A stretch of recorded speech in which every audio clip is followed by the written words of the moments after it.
right, you're in the mood for some classic punk. You are in luck. The Descendants and the Circle Jerks are coming to Cleveland this fall. Special guest Surfboard, the opening band. It's going to go down at the world-famous Agora on Friday, September the 13th. Friday the 13th with the Descendants and the Circle Jerks. You ain't going to do better than that, boy. AXS.com for the full info on the show. Caller 10, these tickets are yours. Good luck. 216-578-1007 or 800-348-1007. What feels great to do is absolutely free, can be done by yourself, and yet no one ever mentions it. It's the Alan Cox Show On the buzzer. WMMS. I want to be stereotyped. I want to be classified.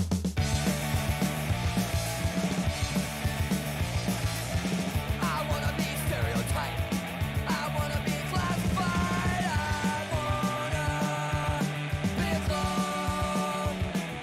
I want to Great classic punk record called Milo Goes to College from the Descendants. Circle Jerks was Keith Morris after he left Black Flag, I think.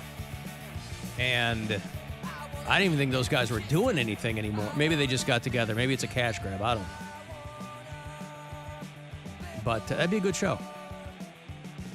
There's probably going to be, obviously, there's going to be people my age there. I mean, these are bands that got started in the early 80s, but I bet it's going to be people trying to get their kids into punk, too. That's usually what you see at those kinds of shows, is you people see people who were fans when they were younger Bring their kids along. and trying to, ingratiate. Now, I don't know if you bring your kid to a Circle Jerk show. Maybe but, they're like a teenager. Because, I mean, they probably maybe. have kids that are probably in their 20s by now. It's not. Yeah. That's true. I got a couple.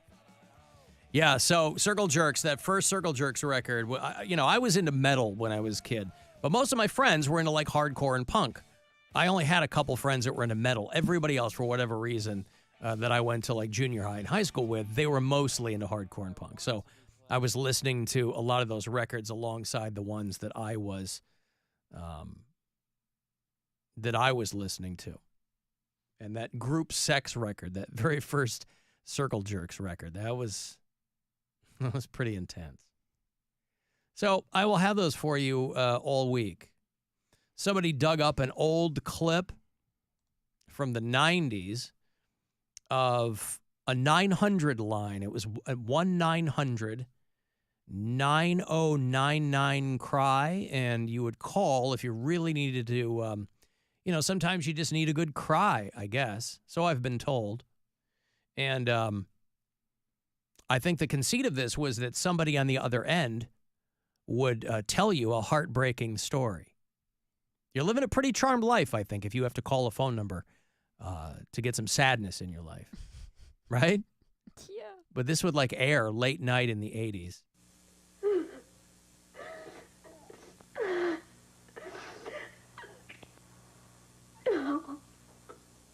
What makes people all over America break down and cry like this? Call 1-900-9099-CRY. Terrible acting, by the way, in this commercial. $2 for the first minute, 45 cents each additional minute. If you're under 18, ask your parents before you call.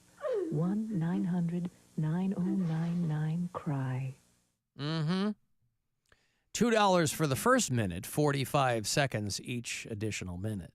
So they're going to tell you long stories, right? Long, meandering stories. And then you cry when you get the bill. Yeah. First you cry, then you cry again. Yep. Someone should name something that. This was the same era where going to therapy was looked down upon. Was it You know the what I mean? 80s? I think 80s is when therapy blew up. I feel like, well, maybe that's just my family then. 90s and 2000s where they're like, you can't go to therapy. Everyone will think you're crazy. It's going to make our family look wild. Sounds like a Santora family thing. I refuse to believe I'm alone in that. I'm not saying you're alone, but there were a lot it. of people that were very, very, the Reagan years, people really got into seeing their shrink and lying on the couch. But it was also looked at as a very, like, West Rich Coast, thing, East I feel like, Coast, yeah. rich, elitist type of thing to It was do. an upper class thing to do. It wasn't like, my dad wasn't someone that was going to go to therapy. Right. Like, he'd be like, I don't got time to go to therapy. Yeah, but I that gotta hasn't. go to work. I but- got things to do. But in the generational part of it, that hasn't changed. It's not like your dad would be more likely to do it now, right? I mean, it never changed. The story But what I'm always tells saying us is like it was less accepted in the 80s than it is now. Everybody's in therapy now, and everybody openly talks about it. Even when my parents were getting a divorce in 2001, it was like we were not supposed to do not talk about going and seeing a counselor. If you were one of the kids who went and saw a counselor at school, you were like a weird kid. Well, but that was the counselor at school was for kids that just couldn't get it together, like they were disruptive or that which usually Right, but was. What do you think that what? That's therapy. Well, They those, were but going those and were doing therapy. those kids. The issues they had were primarily born from issues at home. Right, and that's what I'm saying is that, like, I feel like any type of talking to a professional, whether it was at school or in therapy or anything like that, was so frowned upon. Yeah, and probably. so shunned, and, like, don't you dare even bring it up. I can't believe you're one of the kids who has to see a counselor. Right. But then they air these commercials like, do you ever need to cry? Like, just go to therapy, man. Yeah, but also, A, lot of people can't afford that. B, the pendulum now has swung so far the other way because everybody shares everything that they can't shut up about it. Like, to some degree, I think the truth is in the middle. It kind of should be a personal thing, to admit to it or to destigmatize it in a way that it can be helpful to people is a good thing. But to everybody making everything public, that's like a different thing altogether. But I would just, I wish that I had audio of these stories that were coming out the other end of that phone line. It might be made up. They might have writers for that. They probably did. Write the saddest story you can ever imagine. Yeah. But I you're actually- you're doing pretty well if you have to call that line to get sad. I have my first therapy appointment tomorrow. My first New York therapy appointment. It's just the intake. But Oh, good for you. Is that what they Yeah, call dude. it? The intake? yeah, well, They got to so check this out your place- intake. This place, you have to do a whole intake session where you got to fill out a bunch of paper and they have to like ask you questions, and then from there, because it's a whole psychologist building, they got like 15 therapists, and after you do your intake, they match you with the best one. There you from go. So tomorrow is like the fill out your paperwork intake form. Mm-hmm. Basically one of those things where they're going to ask you if you're depressed 58 different ways. You're like, yes, I said I was That makes me depressed the first depressed. time. Have you never had to fill one of those out where I've they d- a ask bunch you of the times, yeah, same I've Oh, yeah. question, just like- reworded Yeah. 15 different Stop times, and doing you're like, that. yes, I'm still thinking about killing myself. Oh, Yes, I still want to jump off a bridge. Like, I'm glad I won therapy. oh yeah, that you finished it. Yeah. Congratulations. No problems. That must be nice. All the texts coming in during the break, people telling me that I need to figure out my eating disorder. My disordered eating. Disorder, disorder, disorder. Yeah. Now I'll figure it out. It's not that. It's just Yes, it is. Now, granted, my mother did put a huge premium on being thin, but that has nothing to do. Mm-hmm. Mommy doesn't love me if I'm fat. Yeah, that couldn't possibly be something in your brain. That's why Marin and I have so much to talk about off the air when I see him. Just Is like he me coming in? spending my entire life cheerleading had nothing to do with body image issues. Absolutely Right, not. No. right. Yeah. No, but that was never it was never expressed to me that way growing up. Oh, no. Doesn't have to be. I guess some people it is. Some people it's like, they really drill it into your brain. It's just, yeah, my mom was always thin. I was always thin. So it's, I never really thought about it, but then you get to a point where you got to start thinking about it, and then it's a whole other thing. But I don't know if Mark's coming in this week. 'Cause he's going to be in, not this week, next week. 'Cause I'm sorry. He's the 10th. Yeah, he might be coming in. Yeah. We'll see. But you're gone the 10th too. Yeah, but I'll still like to hear him on the show. Oh, I see. I'm going to just be broadcasting from Pittsburgh. Pittsburgh. You're going to be in my old building. I know. Actually, you're not. No, they I'm not. moved Okay, buildings. I don't I've know. never been in that building. No, they moved out to the sticks. I've driven by it. I've never been in there though. I'm excited to go. No, in. you drove by the old building. When did they move? Before we did, a couple years ago. No, I drove by it like a year ago. Oh, you did? Yeah. What, the way out in the burbs there? Yeah. Yeah. Okay. Because my hotel was out. Oh, okay. Yeah. I've never been to the new digs. The old Flash Cube is where I worked, so you will have seen that there. And Alan, you're passing that on to your daughter. I'm really not. We don't really talk about. I don't talk about any of this stuff around my daughter. Didn't talk about it around my older daughter. She's fine. So yeah. But I hope you figure it out, man. I will. I'll get up to my 2,000 calories. I'll figure it out. Yeah. Good luck. I'll put some. What a challenge. I'll put some olive oil in my yogurt. I'll put some. So you don't have to do all that. You heard what those people were saying? Hey, put some olive oil in your yogurt. Hey, all that stuff. I'll It's figure just it out. realizing that that's not going to kill you. Well, I don't think it's going to kill me. I think that deep down you do. I that don't. You think if you eat even remotely unhealthily, that it's going to negatively affect Well, your I don't think body. anybody should be eating unhealthy stuff. Why would anybody want to do that? There's a regular unhealthy, and then there's Alan Cox, what you think is unhealthy. I like think the eating same. a half of a bagel. No, is I don't do unhealthy. that because I think it's unhealthy. None of that's Makes because I them think it's full. unhealthy. I don't like feeling full and puffed up. I don't like feeling slow or sluggish. I don't like that. People are like, "Oh, I ate so much." I hate that. So no, I'm not. I don't think it's But unhealthy. Do you understand that that's a very difficult feeling to achieve when you're eating the right food? Yeah, Like I'll you know figure it out. how many vegetables you'd have to eat 5 green peppers to feel like that. Understood. So I what don't. I'm saying is, and you can you're supplement those calories. you're with healthy making my things point without for feeling me. Full. You're making my point for me. That's why I eat so many vegetables and things like that, because I don't feel like that after I eat that. But if it's a Friday night and I have half a pizza, I feel awful. I feel gross. So, no, it's not. I think the same things are unhealthy that everybody else does. It just seems like nobody else seems to care. So I'm like, well, Well, our moms love us when we're fat, so that's the difference. You My know, mom does not love us. I'm when an we're old fat. dad. I'm not trying to die in the next 15 years. So, Oh, come on, try a little bit. no, I'm not gonna try a little bit. Just a little bit.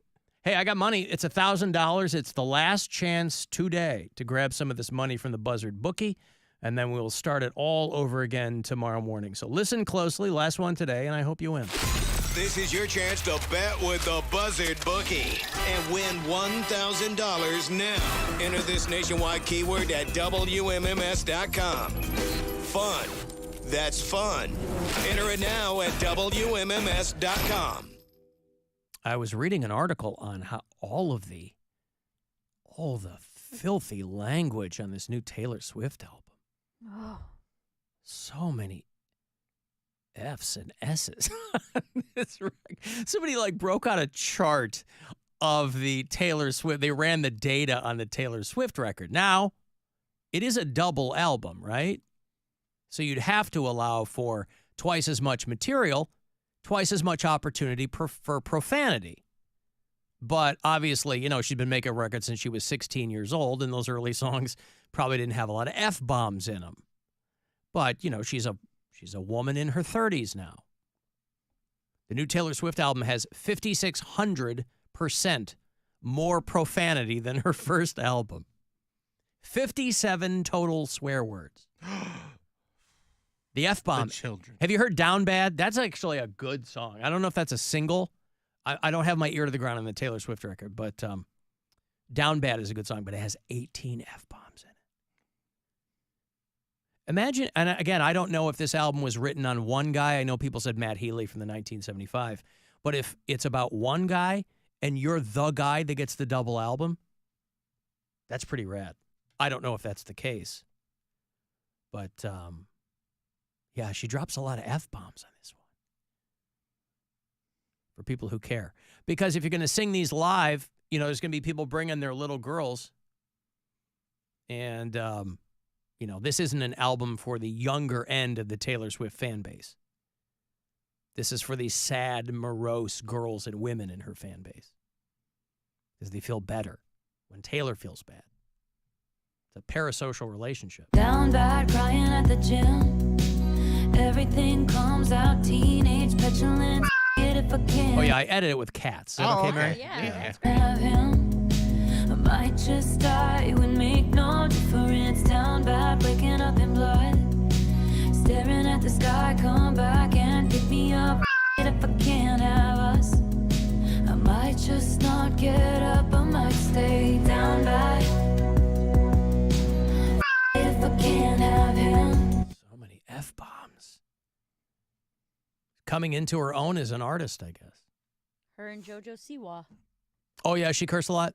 Have you seen? You have not caught up on this whole controversy that's going on with her? Well, all I've seen is that she has like a new look and everybody's like making fun of her for it, or no, it's not even a new look. She basically went on a Trump-style rant about how nobody's ever reinvented themselves like me. I'm the first person to ever go from Disney pop to dark. Like, she went on this whole thing about how this new song Karma is reinventing her as this like edgy, dark princess of pop, essentially. But that's what every former child star does. Right. Well, and then there were rumors circulating that she ripped the song off of Miley Cyrus. That like I don't know if Miley wrote it or wrote it first, and then JoJo. So some sort of drama between her and Miley Cyrus about it.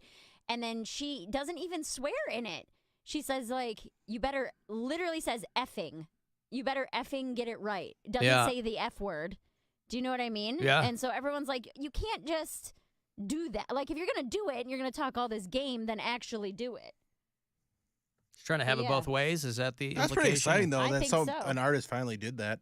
Nobody's ever done it Because like before. no one's ever done that Finally. before, and it's like there's been so many artists, and it's crazy that like over all these years that nobody would do that. Yeah, and but then she's she did. she's 20.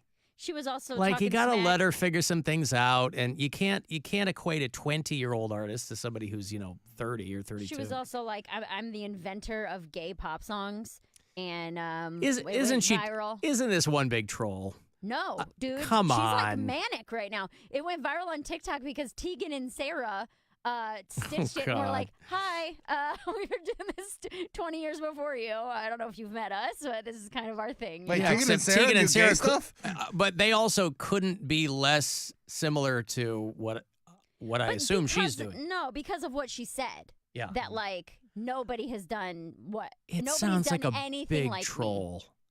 Dude, she filmed herself crying in her car about it. She's 'cause been in the everybody was business coming for after a her. minute now. I mean, she might not have her history on lock, but well, Taylor Swift says the F word 42 times on her album, the S word 25 times. She says hell.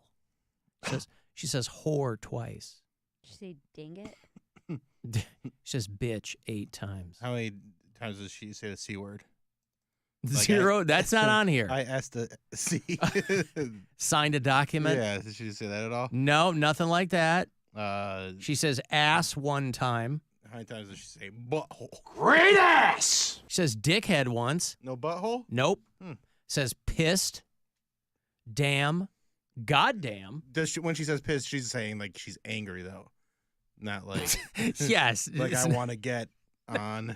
Okay. No, I assume that she's angry. I know Or she was like opening for the up about overseas some things, audience, yeah. maybe drunk. Oh yeah. She's taking the piss. No, so no, I'm not hip to JoJo Did she Siwa. say crap at all? I didn't see a crap. I think crap's probably a hard word to work into a pop song. A sad No, pop song. Tired of all this crap. He left a crap on my floor. Terrible. No, I only see It's like articles. that feeling when you're really close to home and you have to take a crap. I'm touching cloth. I only see articles about JoJo Siwa. I don't even know where she came from. So, other than she was on Disney, I think. No, I think she was on that. Now I'm getting them mixed up. I don't think she was she Toddlers and Tiaras? No. Oh God. Dance Moms. Dance Moms. I was like, she was on something like that. Oh. right? Yeah. She How was did on JoJo Dance Siwa Moms. become JoJo Siwa? Yeah, Dance Moms. And Okay. then she started singing from there, and then and then it's just been. I'm trying to. I think my buddy hosted that. Oh no, he hosted Abby's Ultimate Dance Competition. Another one of those similar kinds of shows. Dance Moms. Okay. Well, we just had her at the iHeartRadio Music Awards, so she must be doing something right to be on such a massive international stage as Oh, that. yeah. Her dad is a chiropractor. She grew up in Omaha. All right. What's her real name? Joelle Joni Siwa. Oh, Joe. Okay. Wow. Yeah. She was on Time Magazine's list of the 100 most influential people 4 years ago. Oh, who knew so Time here's what Magazine was still? happened. She is not doing. I have not been influenced by her that much. This Are you sure? karma- Not that much. I thought you started calling yourself Bill BB Squire. BB Siwa. BB Squire.